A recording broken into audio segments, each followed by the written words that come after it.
पूरा डिसिप्लिन बताया है कि जब गुरुजी पढ़ने के लिए बुलावे तो आना चाहिए और प्रणाम करके बैठना चाहिए, और जब पाठ स्वाध्याय वेद अध्ययन खत्म हो जाए तो अंत में क्या करना चाहिए, फिर से सर टिका के प्रणाम करके आज्ञा लेनी चाहिए आगे की। शास्त्र की आज्ञा के अनुसार मेखला, मृगचर्म, वस्त्र, जटा, दंड, कमंडलु, यज्ञोपवीत तथा हाथ में कुश धारण करना चाहिए।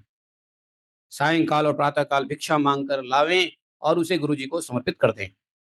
वे आज्ञा दें तब भोजन करें, और यदि कभी आज्ञा ना दें तो उपवास कर लें। देखो क्या है, यदि गुरुजी आज्ञा दे तभी भोजन करें, और आज्ञा ना दे तो भूखे रहें, उपवास कर लें। ऐसी इंद्रिय संयम का अभ्यास शुरू से होना चाहिए। समझे? यहां तक कहा गया है कि गुरुजी जब कहे खाने के लिए तो खाना चाहिए। समझा? गुरुजी जब बोले खाना चाहिए तो खाना चाहिए, गुरुजी बोले नहीं खाओ तो भूखे रहना चाहिए, ऐसा बताया है। नारद जी बोले, और अपने शील की रक्षा करे। अच्छा, अधिक भी ना खाए, थोड़ा खाए, मटर पनीर ना खाएं, हैं, ज्यादा से ज्यादा हरी साग सब्जी खाएं, फल फूल खाएं। समझे? अपने कामों को, और जो बातें गुरुजी कहे उसको चुपचाप मुंह बंद करके सुनना चाहिए।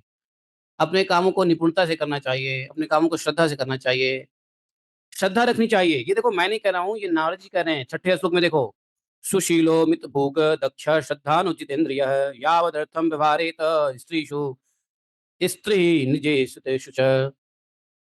और सुनो, स्त्री और स्त्री के वश में रहने वालों के साथ जितनी आवश्यकता हो उतना ही व्यवहार करें।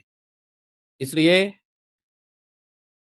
जब विद्या अध्ययन शुरू हो जाए, जब जन्म हो जाए, गायत्री दीक्षा हो जाए, गुरुकुल में चले जाएं, तो 20-25 साल से पहले गुरुजी के आश्रम से नहीं लौटे घर में।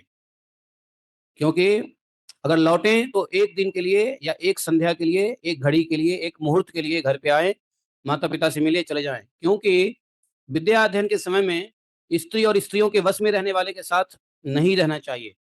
तो घर में आएगा तो घर में पिता क्या है, माता के साथ रहते हैं, स्त्री के साथ रहते हैं, है कि नहीं?